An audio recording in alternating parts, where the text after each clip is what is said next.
कौन है छठी मैया? छठी मैया की पूजा की शुरुआत कैसे हुआ?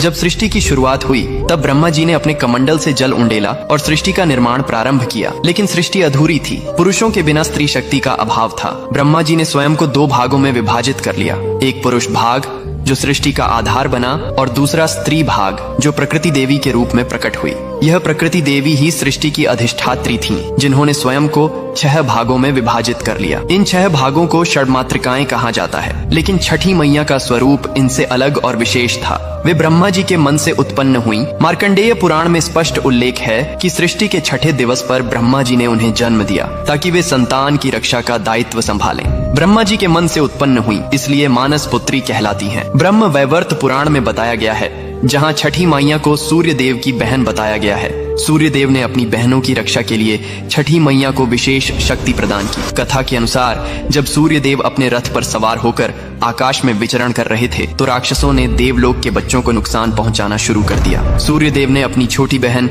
षष्ठी देवी को बुलाया और कहा, हे बहन, तुम्हें संतान की रक्षा का भार संभालना होगा। मेरी किरणों से शक्ति लो और पिशाचों का संहार करो। छठी मैया ने तपस्या की। वे सूर्य की किरणों के नीचे खड़ी रहीं, जल अभिषेक किया और ठेकुआ गुड़ गेहूं का प्रसाद चढ़ाया।